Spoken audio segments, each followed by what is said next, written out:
भयाला जर आणि त्या कुटुंबाला जर तुम्ही न्याय मिळवून देणार नसाल तर तो कितीही मोठा नेता असू दे, फक्त आरोपी सुटायसाठी प्रयत्न करतोय. मुंडक्यावर जर पाय दिला नाही तर मराठीचा अवलाद आम्ही सांगणार नाही, एवढं लक्षात ठेवा. मी पडद्याच्या आडून बोलत नाही कधी. जे आहे ते रोखठोक बोलावं. आता समोरचे म्हणायचे दिवसच अन्न नाही राहिले, आपला माणूसच जर गेला त्यांना मोजायचं तरी किती दिवस. तुमच्यावर बी काल काहीतरी आरोप झाला, म्हणजे हे सुरू राहणार आहे काय मला ते माहित नाही, पण तिथला तो विषय इथं नाहीये. परंतु जर सरळ सरळ म्हणलं जातं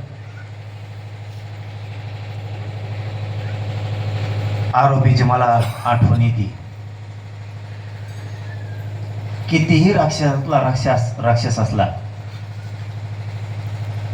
पूर्वीच्या देवदेवतांच्या युद्धात राक्षस असायचे, पण राक्षस सुद्धा नियतीला धरून असायचे असं मला वाटतं. कोणतेही नियम तोडून कधी युद्ध झालं नाही. देवाच्या काळात सुद्धा सूर्य जर मावळला तर युद्ध थांबलं जायचं. म्हणजे राक्षस सुद्धा नियम पाळायचा.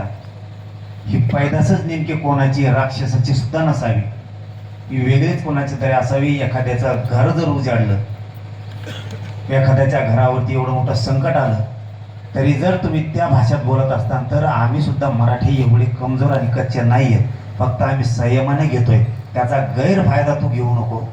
आणि तू जर इथून पुढं काही अशा काड्या केल्या आणि तुम्ही नाव सांगत जा धनंजय भैया, तुम्हाला कोणाची धमकी आली, नुसतं ते मीडियातून येत आहे आम्हाला ऐका, नाव घेत जा. तुम्हाला जर फोनवर धमकी आली, आता इथून पुढे आम्ही नीट करायची तयारी ठेवायला लागली आणि त्याच्याशिवाय जगणारच नाहीत आपण सुद्धा.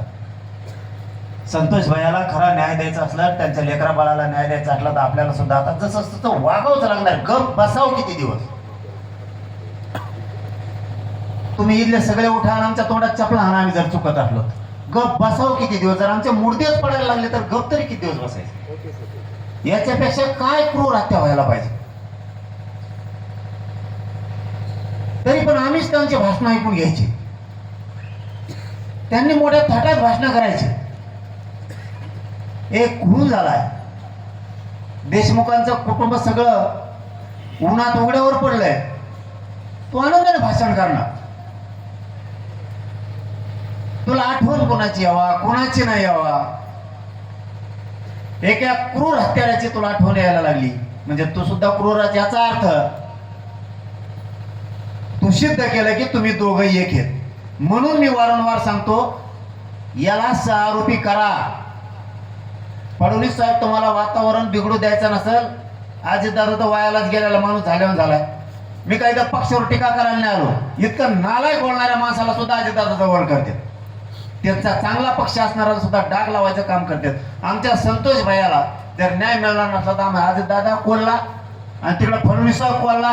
आम्हाला अण्णा तुमच्या माध्यमातून सांगतो, आम्हाला ह्या धर्तीवर पाय ठेवलं का आमच्या रक्तात होती आग. कारण आमच्या येतो तो खून लक्षात. तुम्ही फडणवीस साहेबाला सांगा आणखी नवी मराठ्यांनी संयम सोडलेला नाही. मी आणखीनही पायरी फडणवीसची चढलो नाही. संतोष भैयाच्या न्यायासाठी तुम्ही म्हणत असले तर मी यायला तयार आहे. एकदा सांगू, संतोष भैया देशमुखांचे सगळे आरोपी ते फरार आहेत, ते सुद्धा आणि धन्या सुद्धा आरोपी करा म्हणून मी सुद्धा सांगायला येतो. मी संतोष भैयासाठी कुठेही यायला तयार आहे. मी माझ्या स्वार्थासाठी कधीच राजकीय पक्षाची पायरी चढणार. माझं या राज्यातल्या सगळ्या मराठा समाजाला आव्हान आहे, देशमुख कुटुंबाला आपण उघडं पडू द्यायचं नाही. आपल्याला जी किंमत मोजायची वेळ येईल ती मोजवा. की पक्षावाले यांच्या मतासाठी आपले खून जरी झाले, मुर्देर जरी पडले तरी नेत्याला पाठबळ देऊन हे सांभाळतेत, हे सिद्ध झालंय 1 वर्षात. त्यामुळे आपण आपले शाने होऊ, आपण आपला न्याय घेऊ. पुन्हा मी धनंजय भैयाला सांगतो, तुम्ही कधीही तुम्हाला एकटं समजू नका. आम्ही सगळ्या मस्ताजोगकरांच्या पाठीशी देशमुख कुटुंबासह. तुम्हाला दुःख ते 6 कोटी मराठ्यांना दुःख हे मनात धरून चला, कुठल्याही दिवशी आवाज द्या. त्यांची जी तयारी असेल त्याच्यापेक्षा 5 पट तयारी आपण करू. त्याला नावीलाजे तशी खेटाची सुद्धा इथून पुढच्या काळात तयारी ठेवू. याला 6 आरोपी फडणवीस साहेबांनी धनंजय मुंडेला करावं, त्याची ही चौकशी फडणवीस साहेबांनी करावी. एक जरी आरोपी सुटला रे बाबा, मग मात्र तुमचं काय खरं नाही. आणि आम्ही खरे त्या दिवशी न्याय मिळाला म्हणून, ज्या दिवशी हे सगळे फासावर लटकतील त्या दिवशी खरी संतोष भाईला श्रद्धांजली असणार आहे.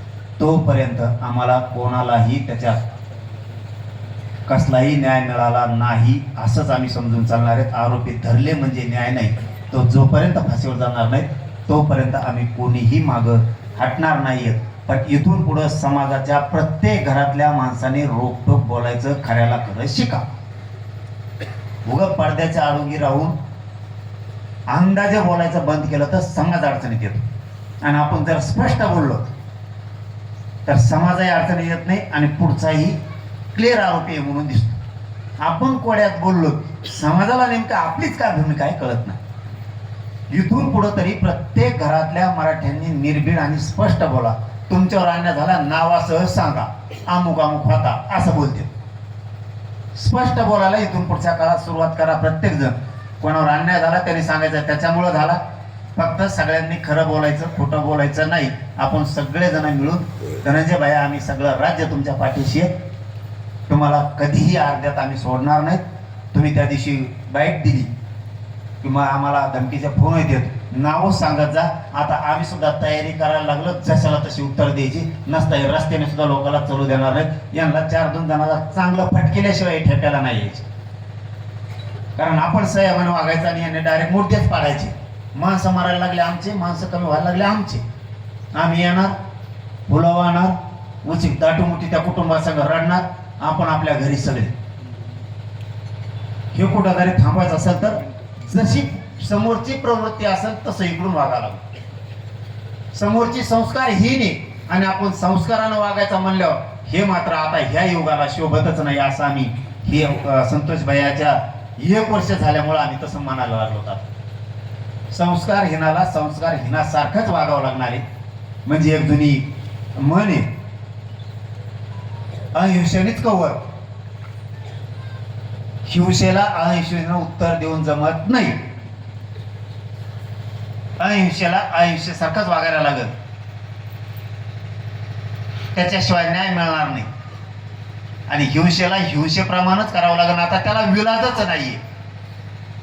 वारकरी संप्रदायाने कोणाला चांगलं बोलावं, पुढचा बी वारकरी संप्रदायाचा असावा. पुढून लावितो घोडे आणि आपण म्हणायची कोण रामकृष्ण हरी. मला वाटतं त्याच्या टकुऱ्यात टाळ आणलेला बरा. कारण आता युग त्या संस्काराचं राहिलंच नाहीये.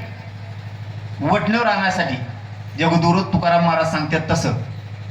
ते म्हणतात ना, नाथाळाच्या माथी अनोकाठी. दणक्यात लागते ना. आता मला वाईट समजू नका. संतोष भैयाचा एकदा गेल्या वर्षीचा क्रूर हत्या फक्त डोळ्यासमोर ठेवा. प्रत्येकाचं रक्त उसळ. त्याच्यामुळं आमची तळपायाची आग मस्तकाला जाती. पुन्हा सांगतो, मस्साजोग कराच्या आणि देशमुख कुटुंबाच्या पाठीशी पुरं राज्य. मस्साजोग आणि परिसर आणि बीड जिल्हा तर कवाच हटणार नाही. पण राज्य सुद्धा तुम्हाला कधीच अर्धवट सोडणार नाही. तुम्ही काळजी करू नका. अण्णा म्हणते तसं समोरचे, ते समोरचे नाही. धन्या मुंड्याला जितकी ताकद लावायची तितकी लावू दे. त्याची जर नाही जिरवली तर आम्हाला पण मराठी म्हणायचं नाही. तुमच्या लेकराचा खून म्हणजेच आमच्या लेकराचा खून त्यांनीच केलाय हे समर्थन करते त्यांचं. यांनी जर त्यांचं समर्थन केलं नसतं तर आम्ही त्यांना सुद्धा मानलं असतं. तुम्ही खून करणाऱ्याचं समर्थन करताय म्हणजे तुम्ही माणसाची पैदास असूच शकत नाही. इथं आमचं सोन्यासारखं लेकरू गेलंय. आज छोटे छोटे संतोष भाईचे लेकरं उघड्यावरती